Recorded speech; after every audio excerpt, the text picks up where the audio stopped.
Hi, guys, and welcome back to another episode of the Green Dragon Podcast. I'm your host, Aiden, and this week we're joined again by Kate Wagner. We're excited to do today's topic on is big ag destroying our farmland and our health. We'll talk about a variety of different topics regarding big agriculture, pesticides, and the effects that it has on our health. So really looking forward to the conversation. Hope you all enjoy. Stick around for the full episode. All right, we're rolling. So we were just talking about Will Harris. For those of you who are just joining us, we're talking about the Joe Rogan podcast because I feel like, what is our podcast without the Joe Rogan experience? I feel like every podcast starts with me talking referencing back to the Joe Rogan experience somehow. I feel like maybe it's a little bit too much. I feel like maybe I'm fanboying. But the podcast he did with Will Harris, the farmer from White Oak Pastures, which is a regenerate. I think did he describe it as it was regenerative farming, right? Yes, yeah, that's what he called it. Yeah, regenerative farm in Bluffton, Georgia, which is like close to the Alabama, Florida borders, kind of right there in it's like southwestern Georgia. It was like that was kind of the perfect, I guess it's kind of the perfect intro to what we're talking about. Because it really it opened up my eyes to a more holistic approach to farming. Because I grew up, my grandparents, both sides of my family, my mom and dad, their parents both grew up on farms. So it was like, you just kind of, for a while, we just kind of grew up. Like, I remember I got to take like a ride in a combine when I was like 3 years old. So like, you just kind of grow up around it and you think of farming and it's just like cornfields in Iowa. And that's what you think of when you think of farming. Or I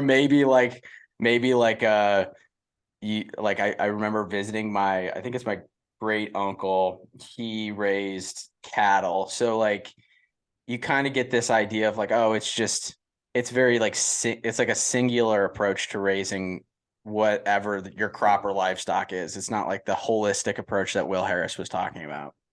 So like Right. that's kind of eye-opening that like you can like I think, and that's the way that farming always was really until the 19, I don't know, what do you think changed in the 40s, 50s?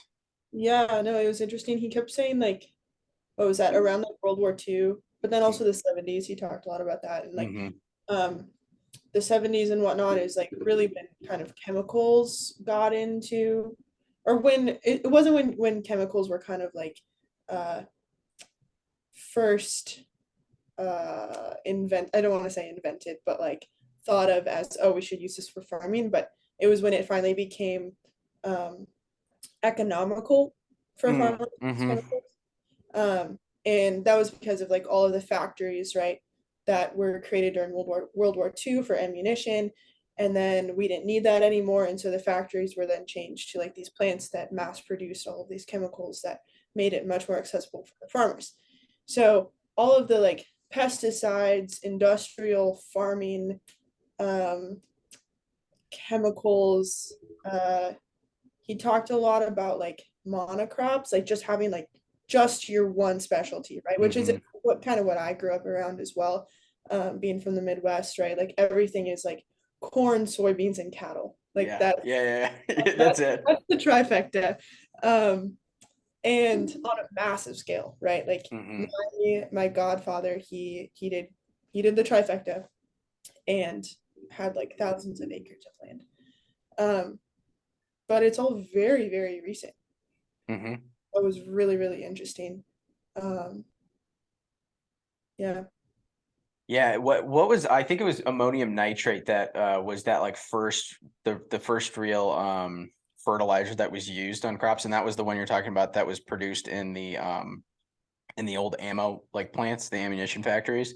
Yeah. And when he was talking about it, he basically said like for the he's like you would never know when you like just seeing what it does to the plants, because it makes, I mean, like it's literally like steroids for the plants. It makes it look like grow so much faster, look so much better. But he's like, what it's doing to the soil is just absolutely stripping the topsoil and oxidizing all the different like micronutrients in the soil, the microbiology in the soil, which long term is just absolutely devastating. When he was talking about like the richness and the color of the soil, and like how it varies from like his plot of land to the fence line of his neighbor, where it's it's like a completely different soil just based on what he's doing versus what, conventional farming's doing. I mean, it's really kind of scary to think that most of our farmland is convention, like most of our crops are being raised conventionally, because it's like, what is that going to do to the soil in 20-30 years from now if it's already bad? Like, is there going to be any nutrients left in the soil? How are we going to get it? Like, are we going to be completely dependent on pesticides, herbicides, and fertilizers to raise any crops in 30 years? Like, I feel like that's kind of the direction it's headed. Yeah. Yeah, but I mean, before we even jump into that too, like, I mean, just understanding the modern farmer, right? And the position that they are in, because True. I was driving my brother around earlier today, and we were driving past, all this farmland, and drove past this Syngenta plant. Syngenta is like a big, oh, what do they do? They do a lot of pesticides. They do a lot of like auditing farmers, that sort of stuff, and a lot of like experimenting on plants and whatnot. So they'll have like, a couple rows of corn with like tested with different things all in one field. It's really interesting. But I was driving past their field and just kind of reflecting on the fact, like, the fields are so beautiful. There are no weeds. There are no weeds, right? Like, there is something really beautiful about a cornfield, and just like blowing in the wind like a wave, right? Yeah. And it's like so much more economical when you don't have to worry about weeds, right? You spray this thing, you let the plants grow. You don't have to like become a craftsman of the crop or anything. Basically, you just put the seed in the ground, let it grow, spray it, harvest it. You can grow more, less stress on you, more money, which was also really interesting in the podcast, right? Will Harris, he said that the farmer, I think it was the USDA, like estimated like the profit that the farmer actually gets was like 14 cents of the consumer dollar, which is very small. 14 cents of the consumer dollar. That is tiny, right? So they're like trying to maximize profit as much as possible. And the other thing is, farming is intensely expensive. Like the equipment you need, the cost of seed, of getting rid of like all of the waste, like water, all of that sort of stuff, incredibly expensive, and like no one person is going to be able to afford all of that. And so it all just gets, basically the farmers like get indentured to the companies, right? And so things can look very profitable, but basically all of the farmers are in constant debt to the companies, because the companies are providing all of the money for these crops, right? So I mean, on just like a personal level, like, I don't blame the farmers, honestly, Oh yeah, no, for sure. Yeah, like I think like so many other like institutions in our country, um, farming is not excluded from the fact that there's a system that's been put in place which keeps the hardworking people enslaved.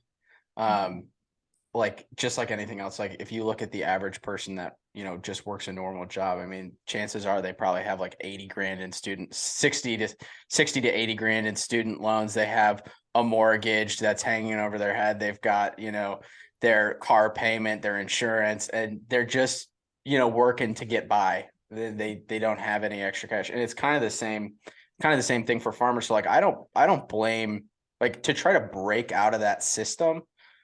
or to break the norm is like so difficult, because it seems like it's the only way to make it. And like in many cases, once you're kind of set down that path, to break free from the system is almost impossible, unless you get really lucky or something. But yeah, it's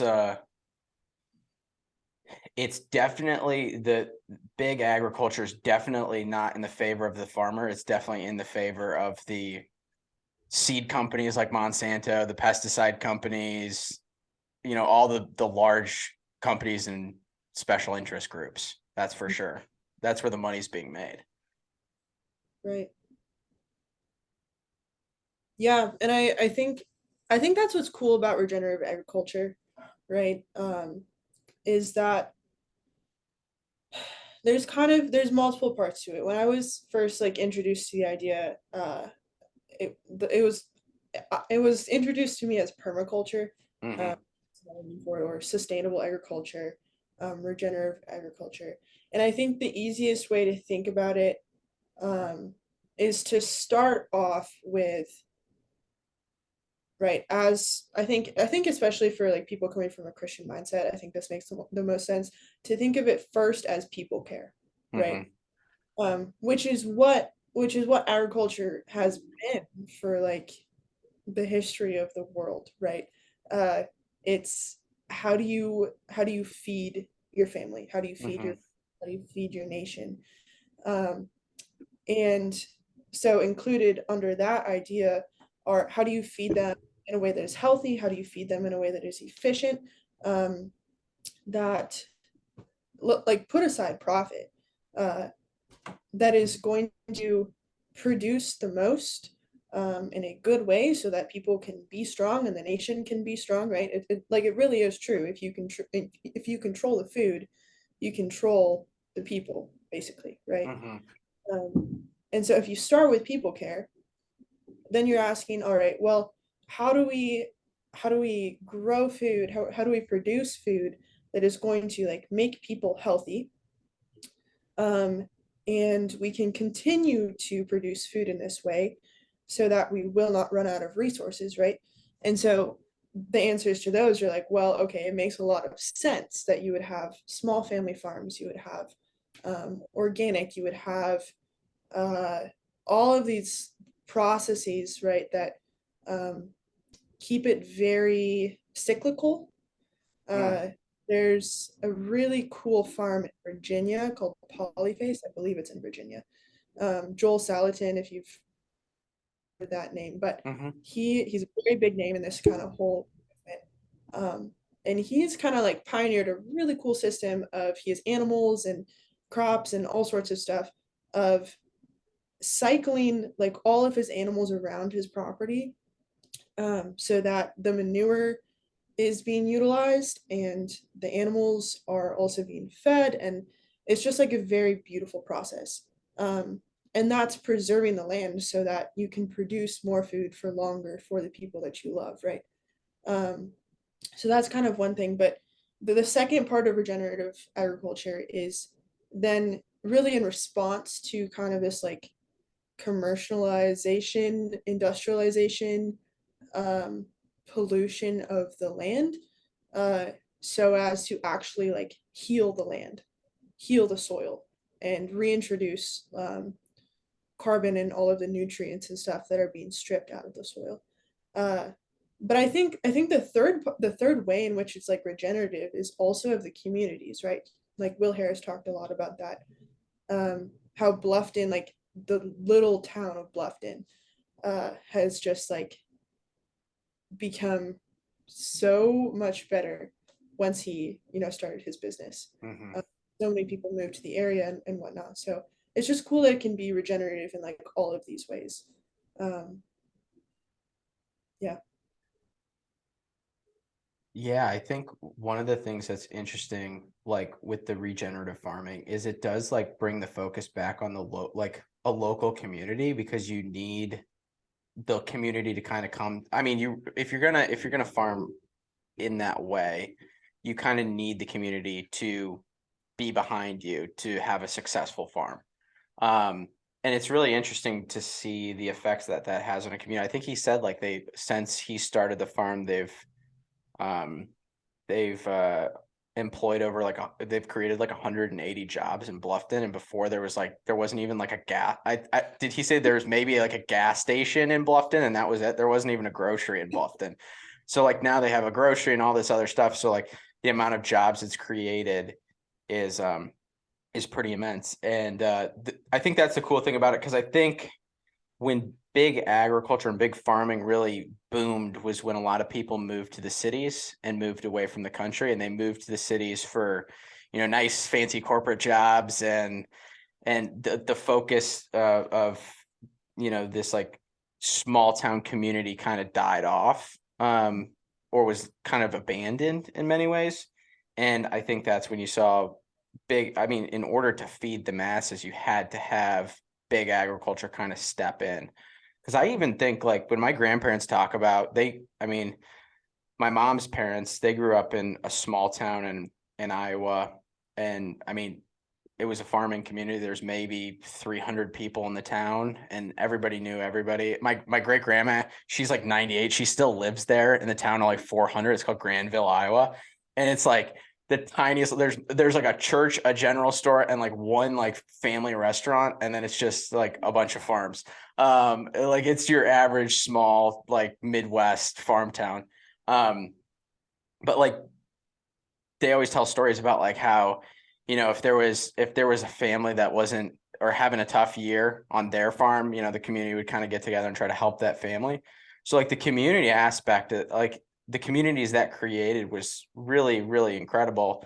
But then as people started to move away to the big cities and look for different types of jobs, those types of communities were destroyed. So it's cool to see with the regenerative farming, some of that like small town, like the original American communities being like revived, which I think community nowadays more than ever is super, super, super important. I think that's something that's lacking in American culture, is like the lack of community.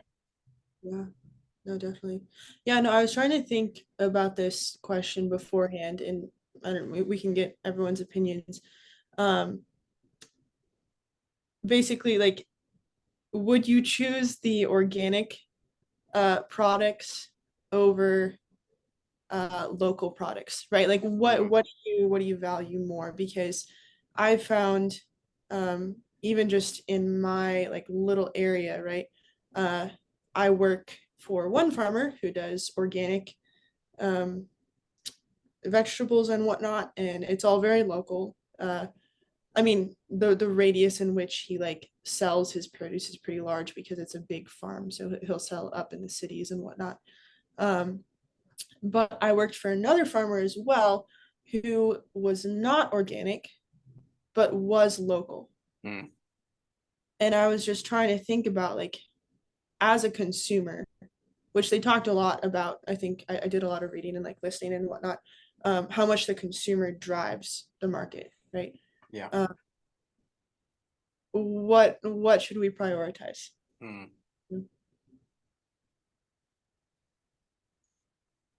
I would probably go with local. Why? Well, so my dad actually, I don't know if you know this, Kate, but my dad owned a plant nursery, like a garden center. So we grew up on that. And so we had like our own vegetable garden and everything, like sold produce. And my dad was looking to be organic certified. And he started looking into it, and it was a lengthy process. And then he found out that like organic isn't really that great, because they were finding that on average, this was kind of stunning. Organic farms used over 7 times the chemicals that conventional farming did, because they used stuff that wasn't as effective. So they had to use a whole bunch of different things to try to keep it maintained. And my dad was looking at some of the stuff and was like, wouldn't trust myself spraying this stuff. This stuff looks pretty toxic. So after that, we focused a lot on just like being local, and that seemed to work pretty well. And like we did a lot of cool stuff with like hydroponics, and like I don't know if you've heard about those little bugs. they're like predator bugs. So like you put those in there and they try to eat all the other bad bugs.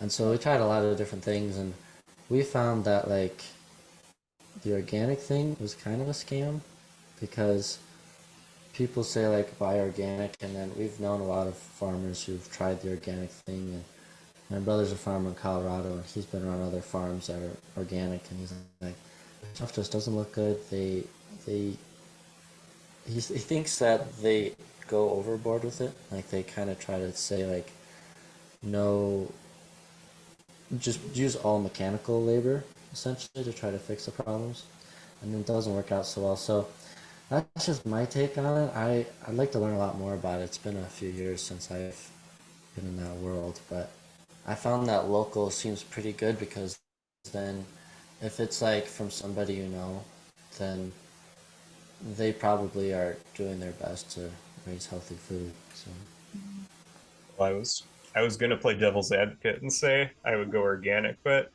I don't know, Tom. That was a pretty convincing argument against that. I wasn't aware of that. That what was the stat again? You said they use 7 times the chemicals or pesticides that yeah, non-organic farmers use. Wow, that's that was pretty at least crazy. in like 2017. So I Okay, don't know if it's yeah, changed. So that was a few years yeah, ago. that's still recent enough to be Yeah, significant. I don't know Yeah, if it's true. That's what we were finding, yeah, and when we were selling, like, cause we had like a little shop where you could buy like fertilizer and stuff. And my dad was like, "Oh, I could try some organic stuff." And then he was buying some of it, and we were going to use it. And they looked at the label beforehand, and they're like, "Pretty much wear a hazmat suit for this stuff." And Dad was like, "I don't think so."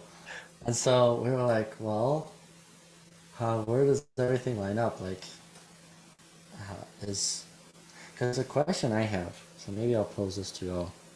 It kind of goes with the organic local thing. Is conventional farming bad? Are GMOs bad? Because all of the people that I've found personally, especially like being around the nursery, like people wanting organic and stuff, they all drive Priuses. They don't support American values, and they think vaccines are good. So Ooh, I'm like, ooh, Tom, I'm excited. okay. So I kind of wonder, because then you go to Europe and India, and we export tons of grain, and then they don't give it to the people. They're like, because it's GMO, it's dangerous. So the people are like literally starving, and they think it's not good to give it to them. So then they don't go along with it. And we know like how socialist both of those countries kind of go. So I'm like, like, are GMOs bad? Because it is a lot more food, but then at the same time, it's like, well, I don't really know the ramifications because it's such a new technology. So that's just posing a question. I'm not sure.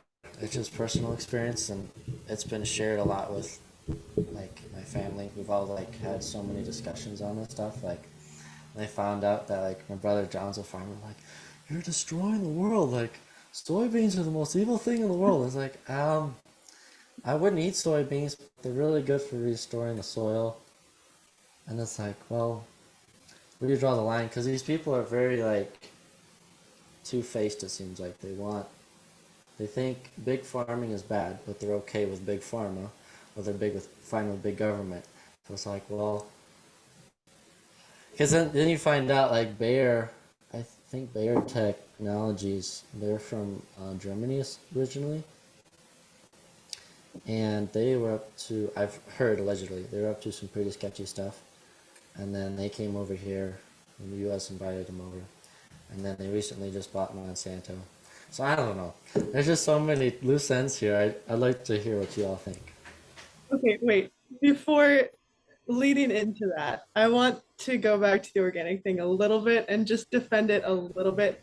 For the record, to my question, I would probably also choose local over organic, because I think that's going to be, yeah, I think the community is really important, and you can work towards things that are much more sustainable, regenerative, or like healthy for the community at large, right? You can work towards that, but as much as you can supporting the small families, who are also really like reforming the economic structure of these little local communities. I think that is really great. But as far as the organic thing goes, what I think is interesting is there's also different levels of being organic. Like there are different certifications, and like I didn't even know. So this is my second summer on this organic vegetable farm that I'm on. I thought we were very organic last summer. Now there are even more certifications that we have, and there are even more protocols and things and ways in which they are being cleaner and making things kind of more channeled and healthier and to the point. And I was like, wow, I didn't even know that we could be doing this, right? I think the spraying thing is also interesting. I'd be interested to like look at that and see, right, like what chemicals are in those quote unquote organic fertilizers, right? Is it things like glyphosate? Is it Roundup, but they're just like spraying it more infrequently? Or is it different things that are more natural, right? Like what exactly was in that fertilizer? I would be interested in that. But I think also the method matters a lot as well. Like the farm that I'm working on, predominantly things are grown in greenhouses. So you can control the biome a bit more within the greenhouse. And so you're not going to need to put on as many other products to keep your plants healthy.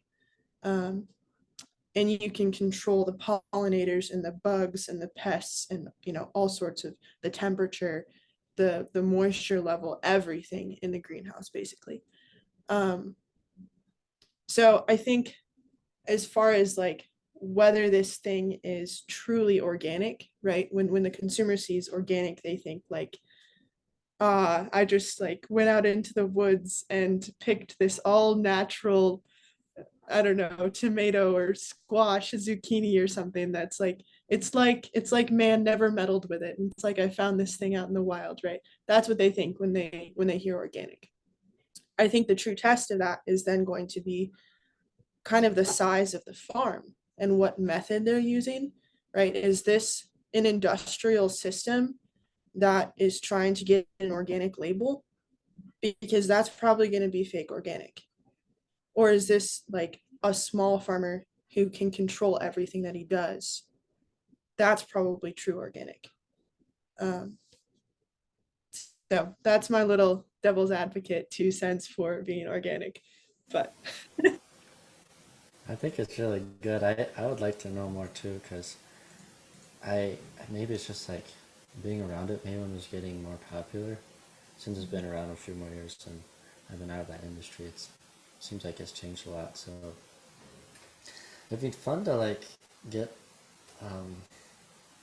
I guess the hardest thing for this type of discussion is I found is finding credible resources, because like a lot of times I found you're listening to something that they say and like that makes sense, and then they say something that's like really wrong and you're like, well, that doesn't make sense, and you're like, okay, here people, we gotta clarify on our terms and figure out what we're actually talking about, because I think you're onto something with like the true organic and fake organic, because it used to be pretty easy to get a USD organic thing. I think that was abused. So like people may have had like their certificate, but also use like standard conventional sprays that no one's really checking. And then it's like the different levels that maybe now they're getting more dialed in on what exactly they want from organic farms. yeah, no, and just kind of for people's reference, from what I know, like the USDA certification of being organic is actually kind of the bare minimum certification. And there's lots of loopholes in it as well. So I'm not saying, right, USDA certified organic is yes, and it's basically conventional agriculture. I'm not saying that, right? there is a difference. But I'm not sure if this is throughout the entire nation. In my area, we have this thing called Real Organic, and it's a nonprofit. It's not like a governmental kind of thing, but it is a certification for organic, and it's much tighter. So that's kind of the terminology that I would probably look for. Yeah. But back to your question. What was your other question about Prius driving liberals in agriculture? Yeah, like is the um oh, sorry, I think I found this. There you go. You're back. He's back. So my question was, is the organic thing essentially, is it a poise to attack farmers in the same verbal scope as they are trying to attack all the other like pro-life things? I know that's a huge claim, but from what I've seen, a lot of these people that are anti-farming are also pro-government, pro, you know, control and all that stuff. So I didn't know if maybe you've seen the same thing or what your take is on that. Yeah, I mean, I think I mentioned this a little bit last time I was on. I am continuously confused by the amount of liberals in agriculture. I'm very confused by it. Because for me, I think, okay, I'm gonna throw another term in, responsible agriculture. I think that's a good term. Responsible agriculture is actually a patriotic thing to do. So yes, I am equally as confused by kind of the duplicity of people. And by those who both support big government, but also seem to radically support all of these, small community gardens and whatnot, like in inner city or whatever. Here's your like little block garden, like community projects like that. Like they're all over that social work, all over it.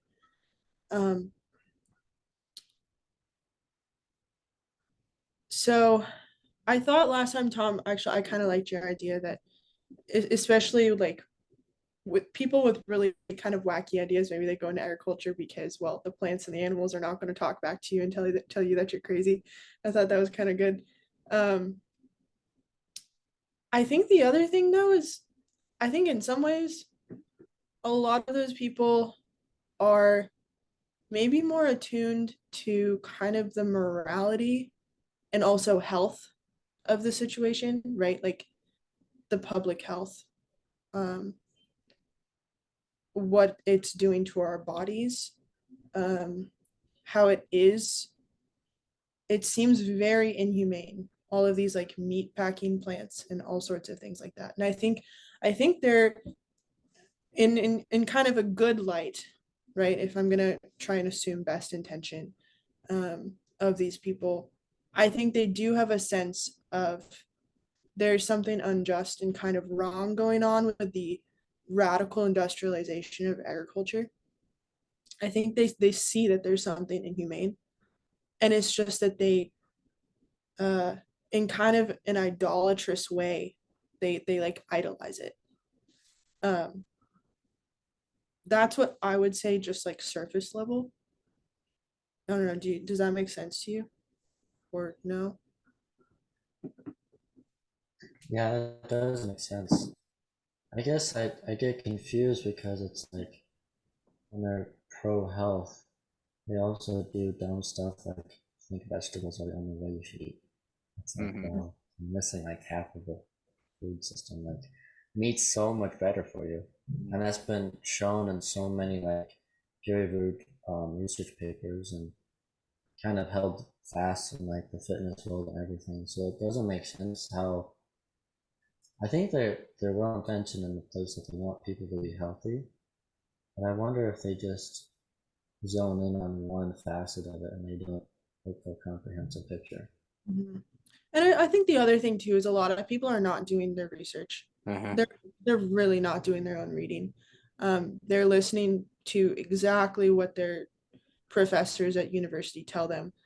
And especially at like state universities, these people are not incredibly well versed and like well educated in this stuff, right? They're just touting the line. Mhm. Um, I've run into that with coworkers as well. Like I have a coworker who's a vegetarian, and I just like genuinely was like, I want to understand what you are doing and why you are doing this, and asked her some questions, and she couldn't really give me an explanation. She was like, this is what I believe.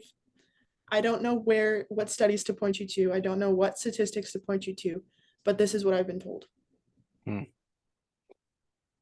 I think that's what a lot of people Yeah. how Yeah, I think I was gonna make the point too, Tom. I think one of the biggest issue, like the reason none of this really makes any sense, like if you're an outsider looking at these people's perspective, because it doesn't make any sense. Let's just like it just doesn't. There's not common sense here. I think what you said, Kate, they've been indoctrinated into this system that tells them what they should think. And I think I think a lot of this is just like the term greenwashing is used, but it's basically just like fake green, like it's just marketing is essentially what it is.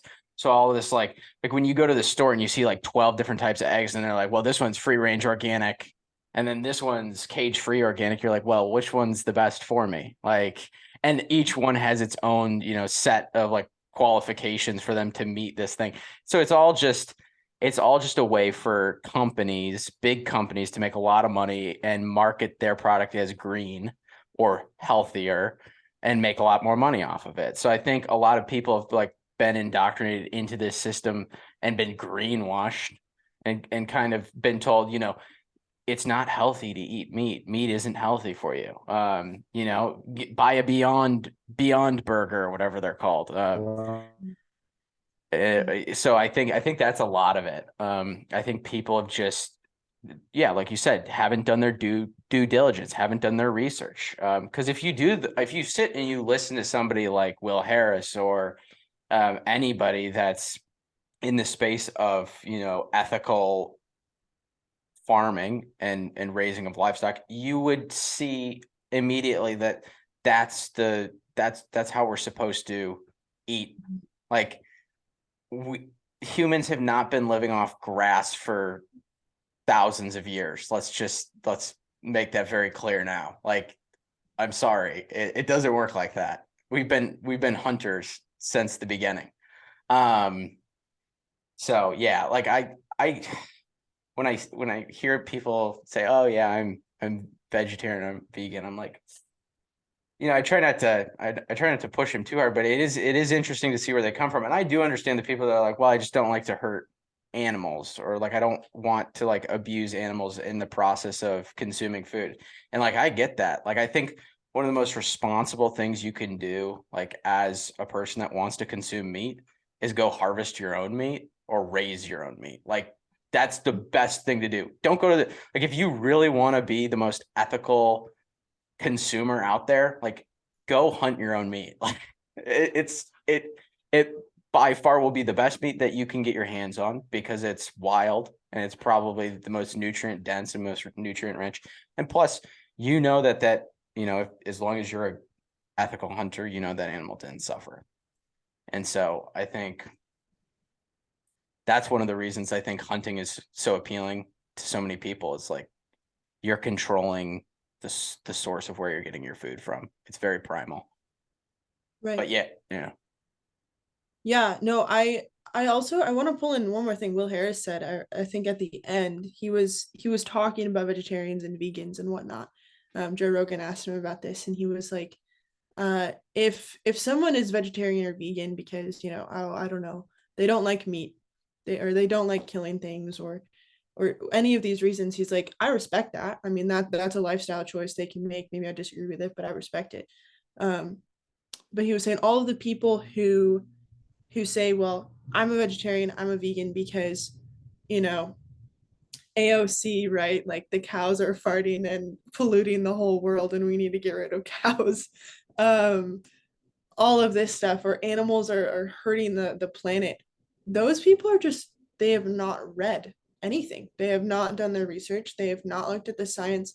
They have not experienced life actually on the ground, right? They haven't visited his farm where he is like, he himself living day in and day out with, surrounded by all of these, you know, chickens, hogs, sheep, cows, everything that are actually healing his land to the point that he has like a negative impact on his land. He is like positively healing his land through the carbon that the animals are giving back to the land, right? So I genuinely think that it is just a miseducation thing, and like very strongly disinformation, that a lot of people believe, and to some extent you can't completely blame them when they live in cities and they don't walk on grassy yards, and they do, like, maybe the only animal they know is their like little chihuahua or their cat, like I you can't really blame them because they don't they haven't experienced the circle of life, right? Right. They haven't visited a farm and seen how it works and seen how everything in the ecosystem relies on each other. I saw this meme the other day, and it was like some liberal person like in the city driving an electric car, and they're like, oh yes, we're helping the environment, like getting rid of climate change. And then some like farmer guy that was like in this idyllic pasture, he was like, what am I, like, why am I the bad guy, why am I the bad one living in nature, you know? So Yeah, the disconnect is so interesting. Like I have a coworker. I'm gonna try to keep this as discreet as possible. He's from another country, and he's here. He's living here. He's been here for about a year now, and one of his biggest complaints is how he feels that Americans are. How does he describe it? Are not conscious of the environment. Why do you drive everywhere? Why don't you walk places? And I'm like, well, do you understand the geography first? Because I don't think you understand. I don't think you understand that your tiny little country is the size of like half of one of our states. I don't think you understand the land mass. So let's just get that out of the way. But then also like, he's like talking about electric cars. He's like, well, why don't you guys use electric cars? I'm like, do you understand the negative impacts? Like, and goes back to the greenwashing thing. Like, do you understand the negative impacts that electric cars currently have in their current form on the environment? Like, and I went through, I was like, you have to mine the cobalt. They use slave labor. You know, there's children mining cobalt.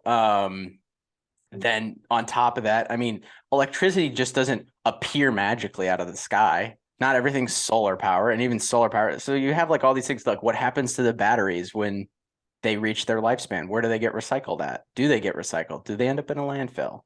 Like there's just so many factors. People don't spend it, like, and this is with a lot, like almost everything you see like nowadays, people just don't want to spend the time to look at the life cycle of something.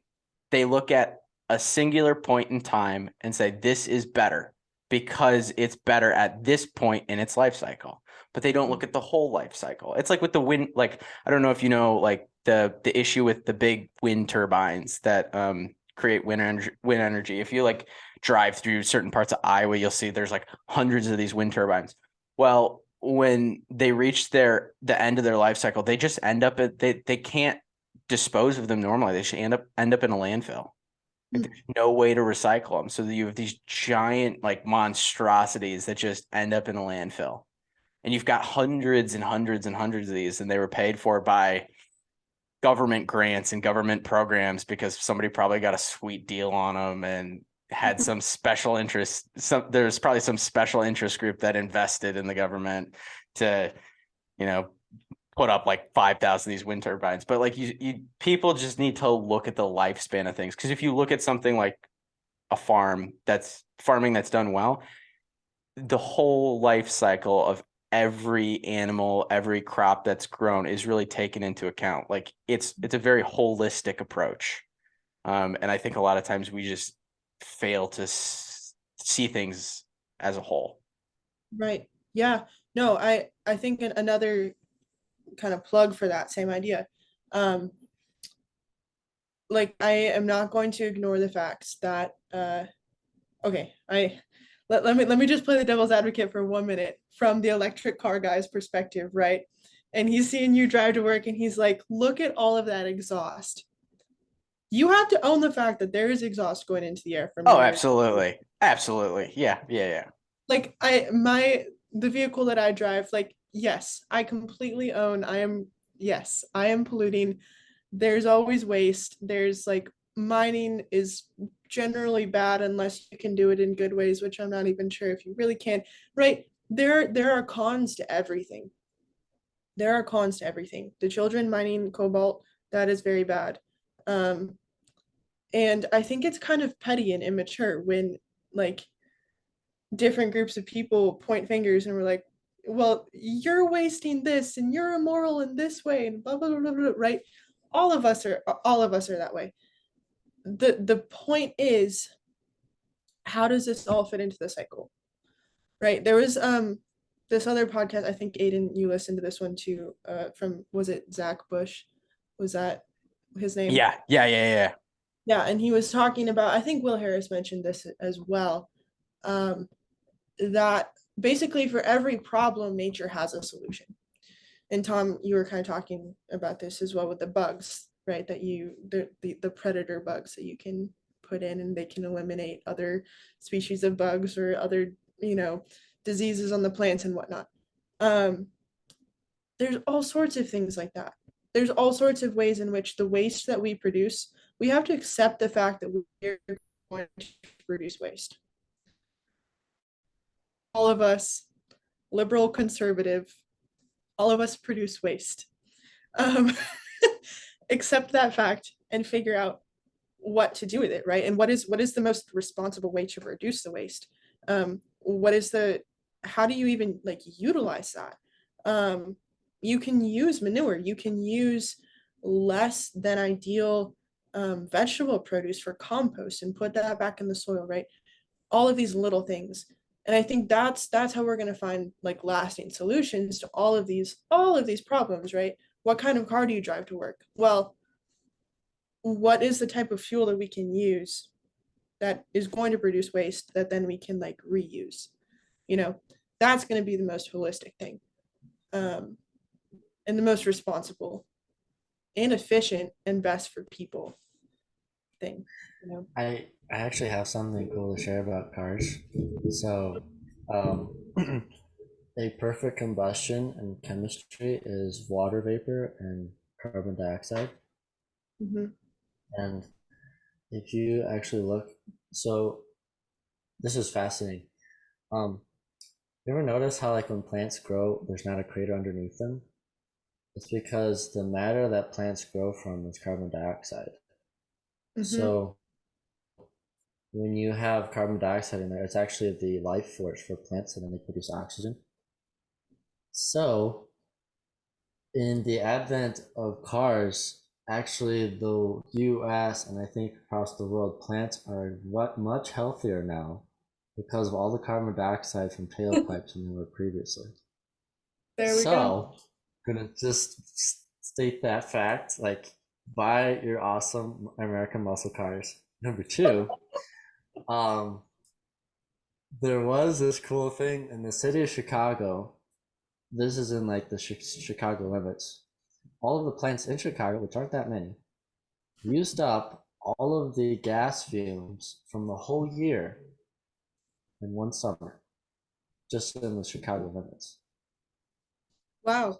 So Chicago is very little plants. I was just there. Yeah.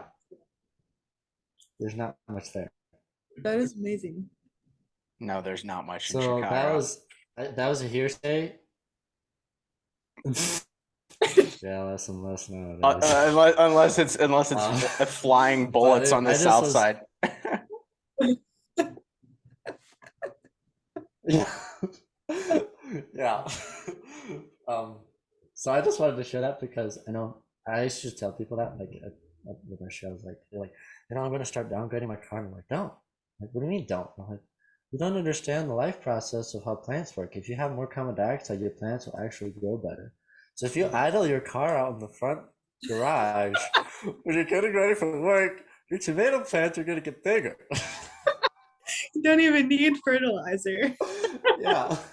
So what you're saying is upgrade your car to like Exactly. the least fuel efficient monstrosity you can buy. Let's go big blocks all the way. Oh gosh. There's actually one more point I wanted to just mention about the idea of like people thinking we have to go green with our energy. So in regards to like the minerals they use for like solar and wind and batteries, it's kind of difficult to get them in some cases. But they've been finding that farmers don't have enough sulfates in the soil. So because of the lack of coal burning plants. So they actually have to add extra stuff on now because of not normal combustion fuel. Because if you look at the life cycle of nature, wherever there's the most wildfires is when there weren't enough little fires. So like there's all this kindling from all the dead undergrowth, so then when the fire sparks, it just lights up the whole forest. But it's very interesting because it's like when a forest grows, there's a little fire. The big trees are big enough so that it just scorches the outside, takes all the undergrowth away. The trees still have the right to all the resources. They get bigger, more beautiful. It makes the ecosystem, and then it also all the underbrush burning makes for fertilizer and compost for the trees and stuff. So it's like if you take one of the four elements out of the equation, you take fire out, and you're trying to fix the normal cycle with the other three, and it doesn't seem to work well. So that was just that's interesting. Yeah, Tom's take. So I like it. That was fantastic. I didn't realize that about that. That makes so much more sense why they do the controlled burns then. Like I knew it was probably to just clean up, but I didn't realize it actually helped fertilize. That makes more sense. Yeah. Y'all should do like little shorts of your podcast called like Tom's Takes. I think that'd be great. There we go. There's yours, Tom. You came up with short clips for everybody else. There's yours, Tom's Takes. we're trying to figure this. Well, Jake has two. He had hot takes with Jake, and then we came up with What's one at stake, when he's right? really good at graphs. Yeah, what's at stake with Jake? Oh goodness. Hey, we That's should good. talk about the like health stuff though, because that is also very interesting. Of course. Before we move on though, I do need to share my screen real quick. Yeah. I have to share the Theo Vaughn clip because what's a podcast without Theo Vaughn? Share my sound here. Can you guys see my screen? Yep. Okay. Are you seeing the video? I haven't hit play yet. Okay. Let me just make sure my volume isn't gonna like blow out your eardrums. Farming needs to stop. That's the single biggest driver of climate change. All right? Without farming, you would be hungry, naked, and sober. That's the facts. Don't fuck with farming, son. You know what I'm saying? Crop till you drop, bruh. All day, son. Farm gang, bruh. You know what I'm saying? I'm out here raking while you faking, bruh. Don't fuck with farming, bruh. Theo Vaughn is a national treasure, and he is a national treasure. That was awesome. Crap till you drop, bro. We'll make a T-shirt, and then I'll DM Theo and be like, "Hey, is it okay if we use this?" And we'll have him doing the little like Crip sign on the t-shirt. That's Drop till you drop, bro. Too funny. I just thought we had to share that before we moved into our next topic of discussion. It was too good not to bring up. I love texting my friends and being like, my job is the reason that you have whiskey to drink. That's me. Without me, you would not have any fun on the weekends. You're welcome. That should be another shirt. Without me, you have no whiskey. That is And like then have like a guy with a pitchfork. yeah, you could do like the Yeah. Gothic, right? Like Yeah. Too funny. that'd be great. Yeah, but we should talk about health because that is like I think in the last, I don't know, what would you say, the last 40 years we've seen like a sharp decline. Like for a country that spends so much on healthcare, like we are extremely unhealthy. I don't know what the current numbers are, but I think aren't we like in developed countries, aren't we like at the bottom of the barrel as far as health goes? I don't know. I believe that. Let me look it I up. mean, you have a higher infant mortality rate than Canada. I believe that. I think one thing I saw was like heart disease, cardiovascular diseases in like 1912 incredibly low, and like autoimmune diseases. I'm pretty sure the year that I saw kind of tossed around was like 1912 compared to now. And I don't have the numbers, but that was just interesting. Like that's about 100 years, right? A little bit more than 100 years. People hadn't heard of most of the autoimmune diseases that we're talking about all the time right now, you know? Yeah. Insane. Yeah, it is crazy. It is crazy. I was looking, I think I put the stats somewhere in the doc, but I was looking at like just the increase of like autoimmune conditions in the last like 12 years is ridiculous. Like almost 7% of the population now has an autoimmune condition. And I don't think like if you look back, like especially like if you're looking at ones like celiac disease, type 1 diabetes, I know those are two. I have both of them, so I'm like living example of this. But like they're everywhere. Like it's really crazy to think that like my grandparents, I mean, granted, people always say, well, they probably didn't realize it was celiac disease, but I don't really think celiac disease really existed 50 years ago. Like I really don't. And you look at what a lot of the things that are being sprayed on these, you know, sprayed on wheat, sprayed on corn. I mean, it's the glyphosate issue is just devastating. Things glyphosates do to you is just like I don't think like it's just really starting to come to like the forefront if you pay attention on like what these things are doing to our bodies. But I don't think we even have really a full, even the people that are doing the research in this, I don't even think they have a full understanding of the full effects of what glyphosates are doing to us. I mean, it's truly frightening. Yeah, and just my grasp of the podcast with Zach Bush, he was on the RFK Junior podcast, right? Yes. Yeah. It was super quick, went through kind of the science of it.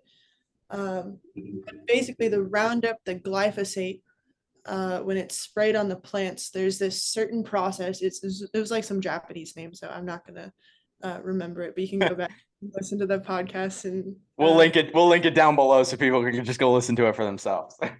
There we go.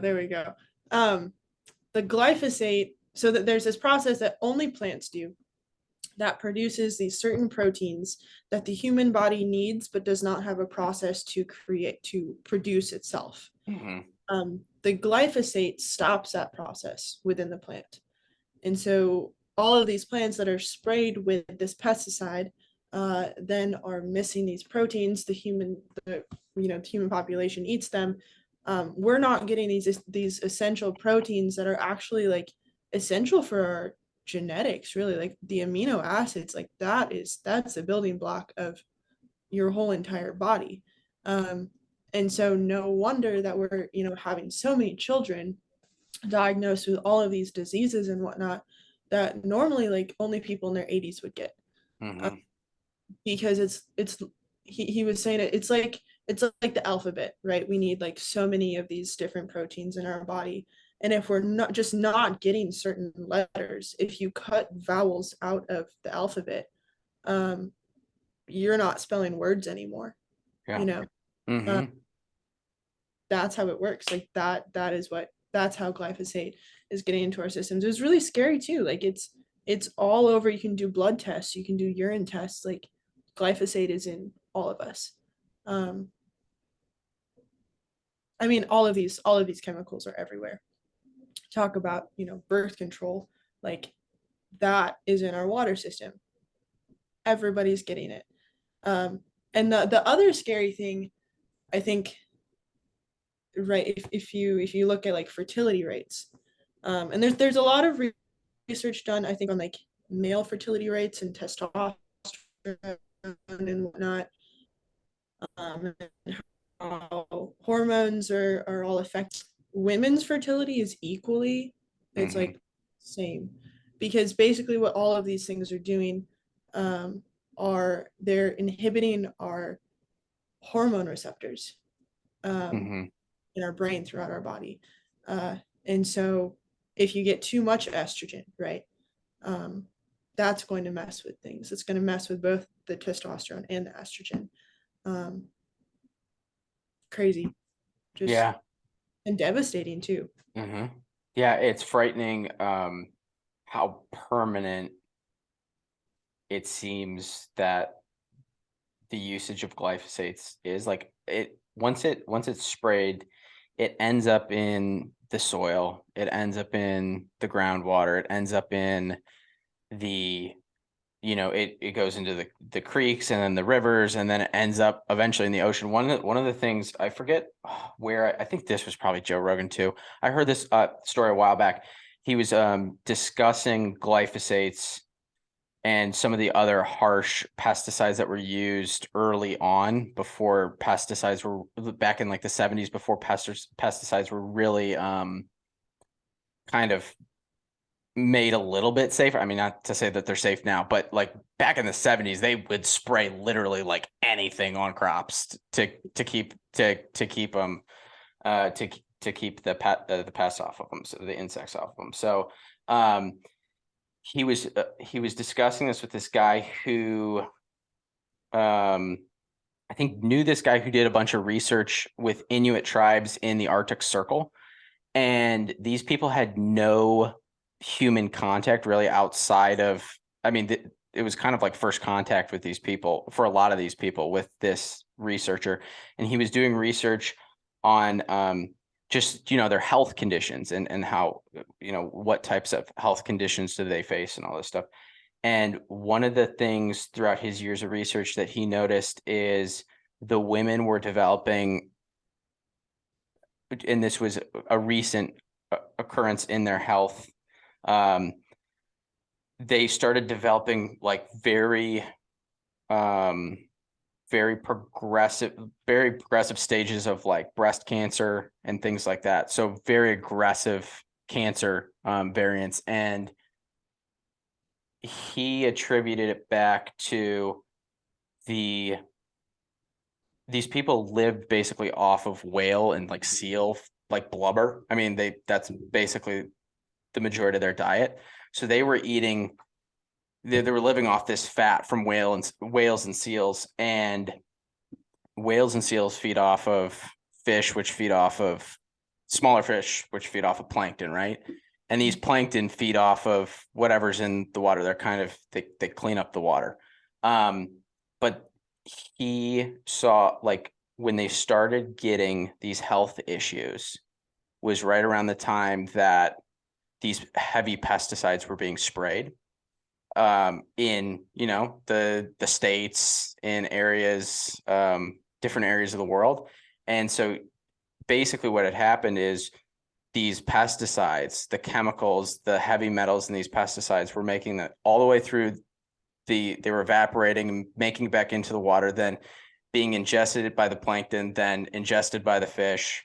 The fish were storing in their fat, being eaten by the whales, who then stored those toxins in the fat. And then that fat was being consumed by these Inuit tribes, which were then, for the first time ever, who like they'd never had any health problems. All of a sudden they were developing very rare forms of cancer out of like nowhere. So like this, like it's, when you start to look at some of the health issues that just started popping up randomly around the same time that a lot of these chemicals started being used, it's really crazy to see. And I don't think it's a coincidence. Yeah, and another thing that's frightening is just like, what is this doing to the people who are working directly Oh yeah. with all of these things? You know, like I had a friend text me earlier today, and he was replying to something I posted about how like drastically the American population, the number of Americans who garden has gone down, right? I got this from Zach Bush. That 50% of Americans were farming in 1880, and now 2% of the nation is employed in agriculture.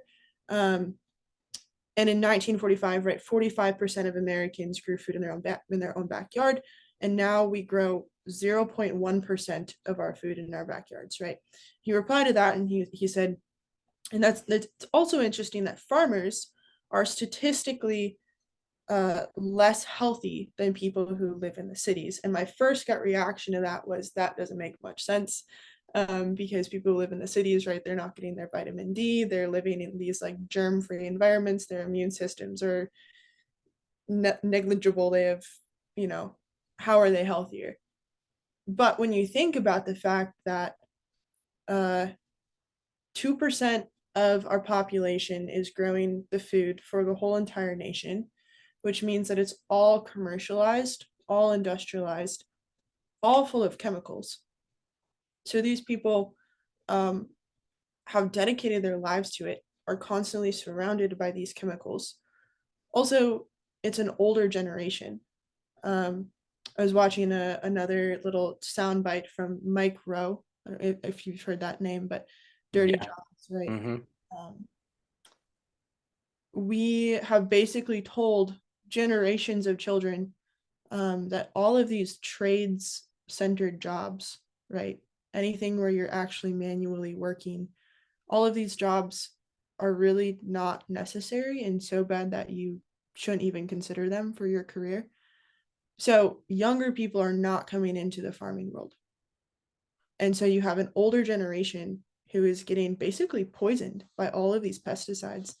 Like, I believe it. I don't know where he's getting that statistic. I don't know the information or the study that was done, but I believe it, that farmers, and I know it from the farmers that I know, right, who do conventional agriculture. They have a lot of health problems, you know, very scary. Yeah, and I like, other than just like, even if we stopped using pesticides on all our farms today, like what are the long-term effects? Like I think that's something that needs to be looked at. Like what are the long-term effects on the soil? How long do those, you know, chemicals remain in the water sources, the soil, all that? Like we don't know really what the long-term effects of that are, I think. I mean, only kind of time will tell. It's kind of like with the microplastics too. Like I know that's another big issue and another cause of there's some research that's been done looking at male testosterone as well as other male hormones and the decrease of those male hormones in relation to microplastics. And they say, I mean, it's possible by like by 2050, if we keep progressing on the same trends that we're progressing now, basically males will be unable to reproduce. The average male will be unable to reproduce by 2050 just because of microplastics, which is a scare. Like, that's scary. And microplastics are in our food, in our water, like they're in everything. And that's just from the overuse of single-use plastics, really. So yeah, when you start to look at the grand picture on all this stuff, you start to pile it up. Glyphosates, microplastics, all the other harsh, heavy chemicals that are in pesticides. It's like no wonder that there's like all the studies that are coming out now in relation to like autism and the prevalence of the spike in autism in relation to pesticides. Like, it's no wonder. Like, from birth, we're exposing our children to very, very harsh chemicals that human beings have never encountered up until this point. Yeah, what was the statistic? I think it was like 1900s, late 1800s. It was like 1 in 1,000 children would have autism. In recent years, it's like 1 in 36 children have autism. I read 2035. It's estimated that 1 in 3 children will have autism. 1 in 3 children. That's insane. That is, yeah, it's 1 in 36 right now, according to the CDC. But if you look back to, this is crazy. So that was 2020. It was 1 in 36. So get this, in 20 years, it went from 1 in 150. So 2000, 1 in 150 children had autism. Within 20 years, it was down to 1 in 36. One thing too with that, I wonder if it's a lot to do with vaccines too. I think that's another. Because- I think that's another big part of it. All the heavy metals in vaccines, definitely chemicals. Yeah. Because just for clarification, glyphosate is technically an herbicide, so just for that, but one of the things that is interesting that I've been wondering about with this is if you look at the chemical structure of glyphosate, it deactivates when it hits the soil. So that has made me wonder about a lot of the, like, I don't know much about glyphosate, so I don't want to defend it, but I wonder too if a lot of these problems that we're seeing also have a direct correlation with the pill in the water and then the vaccines, because now I think it's standard that kids get 76 vaccines by the time they're 18. So, and those were becoming much more prevalent back in the 90s, so along the same timetable, vaccine came out. So I wonder, I'd like to understand more about that sort of thing, but I wonder, like, because if you take aluminum and magnesium and mix them together, like in a cup or something, they'll make shards. Like, they'll just explode, like the chemical reaction. And those are chemicals put in vaccines. So, like, when you're giving the kids, if those two chemicals will come, they'll just make a shard in you. And so, like, it's really scary to think about how much chemicals we're being infused with, like orally, for breathing, and then like if glyphosate's everywhere, it's a scary thing. I wonder, like, do you remember what the solution they had was for fixing that? Like, because wasn't they saying like you can fix the soil in 3 years or something like that? Something back push. About, yeah, like healing the soil. That's what you're asking about. I don't know how many. Yeah, I feel like Will Harris did mention some number of years. He was like, in this many years, the impact, the like negative impact that my farm has on the land has drastically decreased in X amount of years. It was definitely less than 10. Mm-hmm. I don't remember the exact number. Yeah. But that was with the whole process of kind of like you were saying, right? The plants that need the carbon that are then from the animals that are the plants are then like putting nutrients back in the soil, and that whole cycle. That was kind of that was the thing. Yeah. So yeah, it's kind of overwhelming, but it seems like the answer is to start growing our victory gardens again in the backyard. Yeah. Mm-hmm. Yeah, and I think like not only is it better for the environment, but like I don't know, it creates some independence too. Like that you can grow your own food. And you're not completely dependent on the supply chain. Because I think one of the things we'll start to see in the next few years is, the American supply chain is fantastic, but I don't think we'll always be able to rely on it, and it will be overburdened. And I think COVID was like a prime example of the American supply chain just being completely overburdened. And I think we're moving towards more situations like that will cause our supply chain to be overburdened. So if you can become more independent, now's the time to do it. Fix the soil, fix your health, and in the process, rely less on the government. It's the American way. It's the American way. Screw the government. Wait, but be very clear here. That was yeah. That was a joke. And if you listen to the last podcast I was on, it's also a way to heal your intellectual life and your soul and your spiritual life. So it really fixes everything. Grow a victory garden. Yeah. It's the magic cure for everything. There we go. Yeah. Have you seen, Jake, like your studies of these things, like anything that was particularly shocking to you or something you wanted to highlight that you haven't discussed yet? Well, I was kind of considering, I know we mentioned like there's different levels of how organic something could be. And I was curious whether, I don't know, whether farmers will move more towards the organic lifestyle, towards that regenerative style of farming. And this is kind of a rhetorical question, but I was curious whether or not, with the rises in prices for pesticides and fertilizers that we're seeing, which I've seen personally, because the bank that I work at, we provide a pretty significant number of agricultural loans.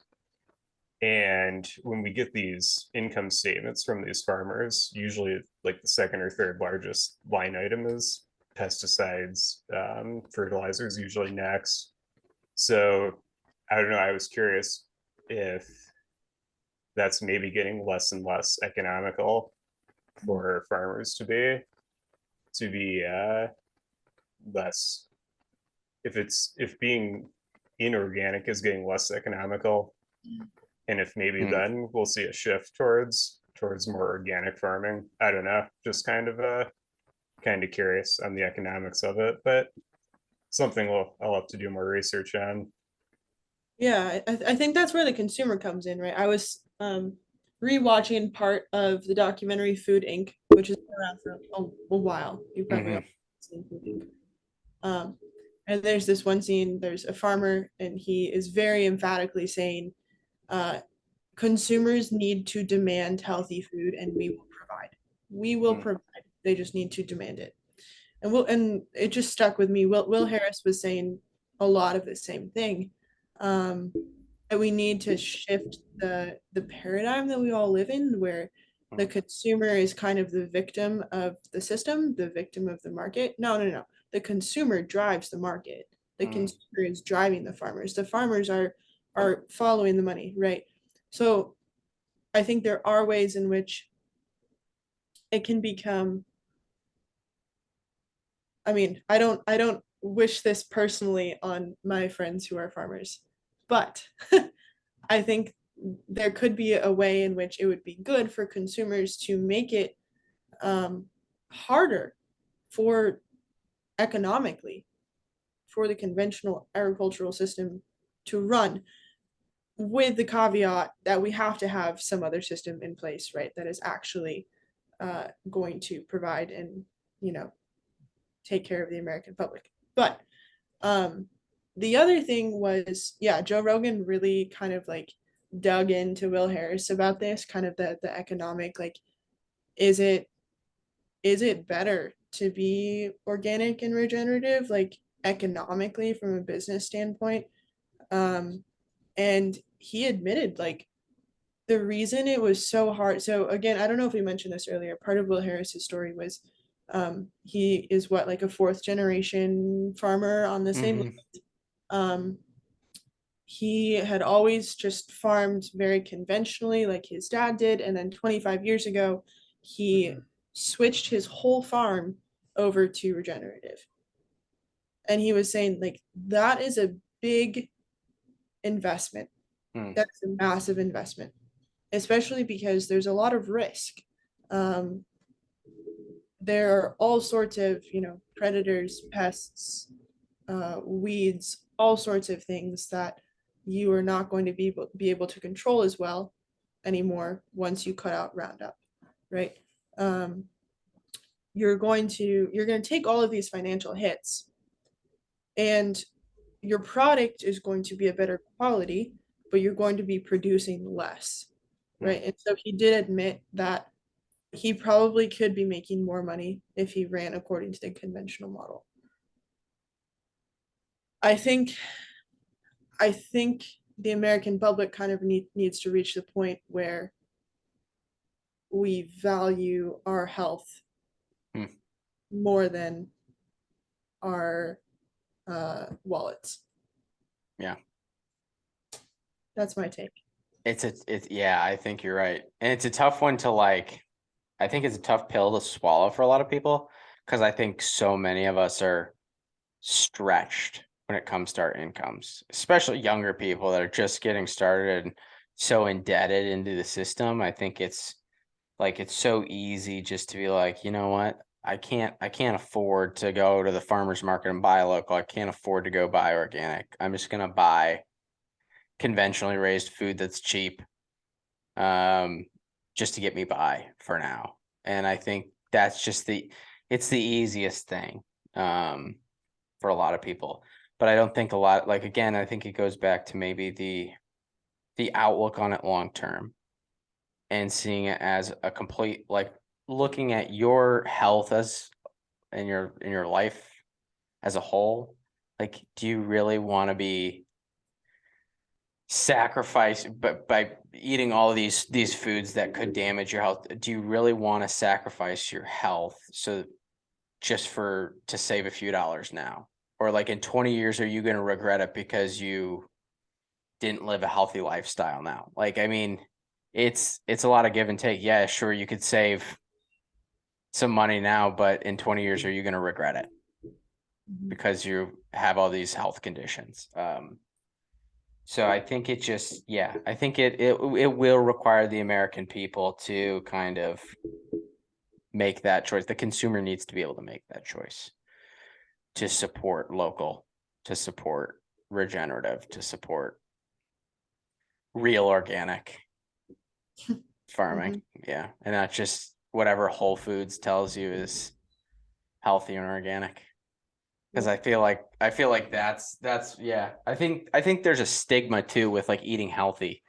Like, it's one of the things that shocked me the most. Like, I remember I was helping one of my friends try to get in shape, and he's like, eating healthy is so expensive. I was like, how much do you spend every week eating out? Like, you spend, there's no way. And Jake's laughing over here because Jake knows who I'm talking about.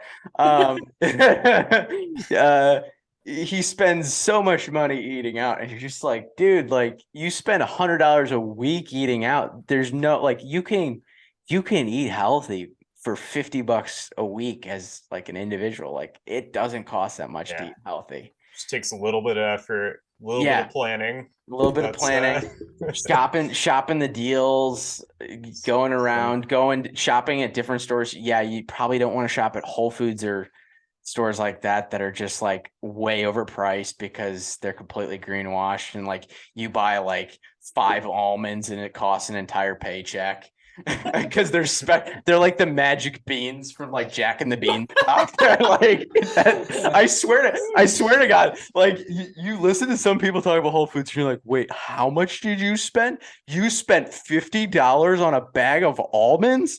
Are the almonds made of gold? Did they drive you to work? Like, think you'll be like Popeye. Yeah. Growing 3 inches. They've got a little bit of extra juice in them. Like, it's incredible. Like people, I think it's really easy just to kind of dismiss eating healthy and supporting local as something that's too expensive, too hard to do. But really, in reality, you just need to put in a little effort to look and be open to trying new things. And like if you find somebody that, like, I know there's people, like I have a coworker and he was telling me, he's like, yeah, this guy from my church, he's like, he has all these chickens and he raises these chickens. They just basically, I mean, they're like free range, like he feeds, like it's like basically like organic free range chickens, completely cage free. They like run around his yard. Every once in a while, one gets hit by like a car because there's no fence. But he's like we always buy, my family always buys eggs from him, and he's like, we finally had to tell him to raise the price. And I was like, well, how much was he charging you for a dozen eggs? He's like, he was only charging me $2.50 a dozen for free range organic. I was like, that's insane. Like, I will buy eggs from this man. Like, he's like, yeah, we had to tell him to finally, like, we'll like pay like $4 or $5 a dozen. Like, they're like $12 for the really crappy eggs that, like, this was back when like eggs were like gold, like a few months ago. And he's like, so like make connections with people locally like that. Like, support your local neighbor that's selling their honey because they raise it. Like, do things like that. And if you make those connections, I guarantee you'll be much better off. That would be like my 2 cents. Like, if you're trying to ease into this, don't go to Whole Foods. Look for your local farm, your local neighbor. I will say though, coming from the other side a little bit, that in kind of this age of like the influencer that we're in, just as with organic farmers, where everybody says they're organic, they've all got their certifications. There's so many like quote unquote health fitness influencers out there that all have their perfect solution. And each one, it could be the polar opposite of what the next guy in the next video is going to tell you. So I think for a lot of people, it is tough to actually find the right solution or method of improving their overall health through diet. Yeah. So that's also something to watch out for, I think. Yeah. There's the guy that's telling you that you should only eat like broccoli, and then there's the guy that's like, no, you have to eat only liver and heart. Like, that's all you can eat. And then one of my favorites was this past, and I think this just goes to show you, like, all these extreme diets, they really don't work. I think it was Paul Saladino, the like carnivore guy. He got on and he finally made a video that he's quitting carnivore, or like he stopped doing full carnivore, like his nose to tail, because he realized there were certain markers in his health that weren't healthy. And so he started incorporating raw honey and fruit back into his diet. And I was like, oh, look at that. Look who's going back to just the well-rounded diet. Like, like, I see how it works. You sold the carnivore diet and you sold your fancy pills for 5 years. Now you're back to eating honey and fruit. Like, so I think it just, like, try to be as balanced as possible. I think that's like, if you're looking at what you should eat, I think look back to what did people eat 100 years ago? And it's probably whole foods. If you can limit your foods to less than 3 ingredients, you're doing good. Avoid the processed foods. Go for Whole Foods and yeah. I don't know. It's like John Gassner. He actually told me this one line. He was like, if the ingredient list is longer than your intestinal tract, don't buy it. I like that. That's a good one. That's good. I like that. Yikes. Oh goodness. It's true though. Like sometimes you like pick up, you're like, okay, what's in here? You know, it's like something crazy, just like dried apples. You start looking, there's 20 ingredients. You're like, I thought it was dried apples. Like, Yeah, I what know. else did they put in here? Yeah, it is crazy. Like I bought I was at the store the other day and I bought a packet of rice, like the 90-second microwave rice, and I was like, oh, I'll just get this. This is easy. I'm hungry. Like I was in quick lunch and I was like, I don't have time to make rice. I looked at the ingredient list. It's like first ingredients like rice, then it's soybean oil, then it's like all the then there's like xanthan. I'm like, what? It's rice. Like why why is there 20 ingredients in a bag of rice? Like this is stupid. I'd make this at home and it'd be rice water and maybe salt. So yeah, avoid processed foods at all costs. That's my 2 cents. Another just really good one-liner from Food Inc. was when you slide the thing over the scanner in the grocery store, you're voting. You're voting on what our market is going to produce. That's really, really true. If we treated it more like voting, I think that would have a bigger impact, which is hard. It is hard. Hungry. I go through the drive-through. I'm there. Yeah. It's tough. It's tough. It's hard to pass up like when you're walking. The worst is when you're in the checkout line and there's like all the candies and like I'm faced every time with all the candies and like the diabetic in me is like, oh, look at that Reese's bar. That looks so good. And it's so hard every time, the amount of self-control it takes to not like throw like 4 candy bars down on the little conveyor belt as you're about to check out. It's like, oh no, I can't do that. I can't do that. Okay, but where they get you is like Ace Hardware or something. You're like, No. You know what it is? I gotta reward myself. Here's M&M's. You know what it is for me? So one of my least favorite places to go in the entire world is Hobby Lobby. In the entire world. And so I'm usually about once every 2 weeks, I'm drug into Hobby Lobby with my girlfriend to buy craft stuff. There's some new craft to be done. But the worst is when you get to the end, they have like all the different candies. And in my head, I'm like, I just sat through 30 minutes of torture looking through a yarn aisle. I deserve that pecan roll right there. I'm going to, and they always have it's the pecan roll. The pecan roll gets me. I was in a Joann Fabric 2 days ago and the pecan roll was staring at me. And I was like, I'm going to have that pecan roll because it's so good. The pecan rolls are amazing. And it's like, I don't know have you guys had a pecan roll? It's like. That sounds like a very Southern thing. It is a Southern thing. Yes. I wasn't aware of it until I moved here a year ago. Wait, just a second. I'll pull up a picture of the pecan roll. It's so freaking good. I'm telling you. So it's like caramel and then the inside is like this nougat. Okay, let me see here. Yeah, nougat, nugget, whatever. Don't make fun of me. Now we're like running advertisement for all of. Wait, yeah.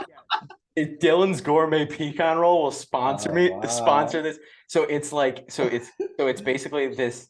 Yeah, it's like a fluffy nougat. $2 for a box of 10. Okay, that's not how much they cost. They cost me $2 at the Giant Fabric. Oh, here's the Crown Candy ones. These are bangers. These things are so good. Yeah, Crown Candy, please sponsor this podcast. I would die a happy man if that happened.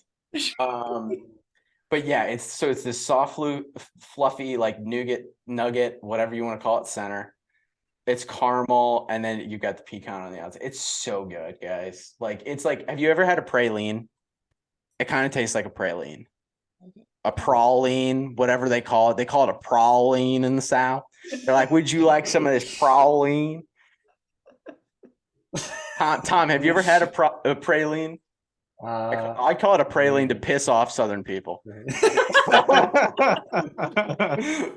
don't know if I have. I Okay, have some missing that's out. They're so good. Last time Jake was here, Jake came here and we just went and bought pralines. Like 7 of them. Yeah. We got 2 free ones too. Yeah, because I talked sweet to the nice lady there.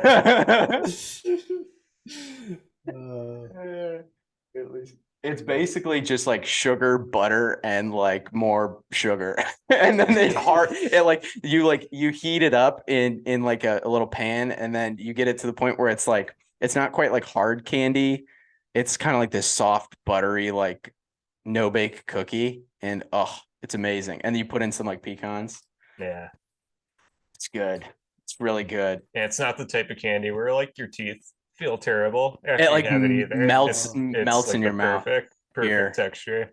Wait. Tom, don't let them brainwash you. Oh, no. We are gonna We're brainwash you. gone. We are gone. Look at this. Look at these. So it's like it looks like peanut brittle, but it's not because it just it melts in your mouth. It's buttery, it's sweet, it's amazing. They're like probably like 80 grams of sugar in one praline because it's like 12 cups of sugar and like 7 sticks of butter to make like one praline. But it's so worth it. Yeah, maybe okay, we should be asking though, because Southerners are not like horribly unhealthy. Well, it depends. So like, why? I've met a lot of unhealthy Southerners since I've been here, and it could just be the Chick-fil-A, but I don't know. I was gonna say there's a devil's advocate to like this whole entire past hour and a half. Southerners and 12 cups of sugar and like so many sticks of butter. One of the hilarious things is when I first moved down here, I was like, I have some like Southern like sweet tea. Like that's a thing. Like you go places and it's like sweet tea. And I tasted sweet tea for the first time. Like, this is just sugar water. There's no tea in this. This is literally, I feel like I'm drinking like high fructose corn syrup, like straight high fructose corn syrup. I'm like, do you guys drink this? And they're like, yeah, we drink this all the time. It's like you go out to eat and they're like, oh yeah, have a sweet tea. And they have like 6 glasses of sweet tea. And you're like, how's your pancreas doing? How do you not have diabetes? This is incredible. If I drink one glass of sweet tea, I go into like a diabetic coma. I'm like out, down for the count, shut down for like a year. Like it's my like yearly allotment of sugar. I'm like, and then mix that with a praline. I mean, you're basically early grave. You're in a morgue the next day. I think we need to get Noah on here, Kate, and talk about the Southern diet, see if he approves. Yes. Oh my gosh, Noah, we should get Noah on here. I would come on with Noah on here. That would be good. Awesome. He was my roommate, Aiden. And he married a Southern girl, and so he's down in Louisiana. Is he fattening himself up? Well, last time I checked, he was, and he did have a baby, so I'm thinking that maybe he's got the dad bod coming in hard, but I don't know. Yeah. There you go. But he seems happy, so that's okay. Well, that's all that matters. Well fed and happy. Yeah. Who cares? Yeah.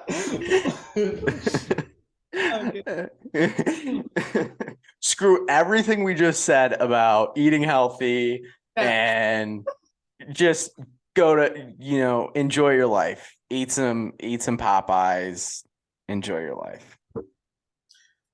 Well, that's the question, because there's like those diets, like the really tough people where they would drink a shot of whiskey with a teaspoon of gunpowder, and they lived really long. And the question is, was it because of that, or were they just super healthy and they were just slowly negating that? It's the question. It is. I think the body, here's my personal opinion. I think the body can adapt to a lot of situations. And so like that night, like I watched this 102-year-old like British lady talk about how she drinks like a shot of scotch every night before she goes to bed, at least one drink. And I'm like, You know what? It was probably the scotch. I don't think life's worth, at 102, what else do you have to look forward to at the end of the day other than a glass of scotch? I mean, come on. Like, if you're going to live that long, enjoy it, There's not much else you're going to do at the end of a day. So, yeah. That's actually how my sister-in-law's grandfather looked at it. Mm-hmm. He loved whiskey and bourbon, Mm-hmm. but all of his daughters would hide it from him. And he'd get really mad, like, who took my whiskey? And then they would, like, if he had a glass at dinner, they were like, oh, you can't have that, Grandpa. And then when they were looking, like, his sons would just pass him the alcohol, just like, take it down. And it's like, look, I'm going out anyway. I might as well have a good time while I'm going. So Yep. Yeah. Yeah. There is something to be said for that. And Kate, we actually, when we did the bourbon podcast, we think we found a correlation that when Americans drank bourbon was in our glory days. So like Revolutionary War, like World War II, not the glory days in the Civil War, but we were pretty tough back then too. And we were all drinking some super, it was the good stuff. Pint a day keeps the doctor away. Yeah. Yeah. And so we're wondering, since bourbon is making a huge comeback, that maybe this is our next rise. Like our generation's just going to be super healthy, like super tough. Either that or all raging alcoholics. We don't know which one. Yeah. One of the two. It could go really good or really bad. We just don't know. Exactly. Something epic is in front of us, though. Either way, it'll be fun to watch. My goodness. Too funny. Well, I know we're like pushing on like an hour and 40 minutes here, so I don't want to keep everybody too late. But maybe we close this one out and we return another day to talk about. I think there was guns. I think we needed to talk about guns. DATF. There we go. There we go. Episode 3. There we go. All right, cool. Well, thanks everybody for joining. I'm going to do a quick outro and then we'll wrap this baby up. So thanks for everybody that tuned into this week's conversation. Hope you all enjoyed the show. If you did, drop us a like, leave us a comment or review. We appreciate your feedback. If this is your first time listening to the podcast and you like what you heard, go give us a follow at the Green Dragon Podcast on YouTube, Instagram, and Truth Social, and the Green Dragon Pod on Rumble and Twitter. You can listen to the show every week, new episodes every Friday, 5 a.m. on Spotify and Apple Podcasts. And until next time, be safe, fight for what you believe in, and most importantly, be a good American. God bless.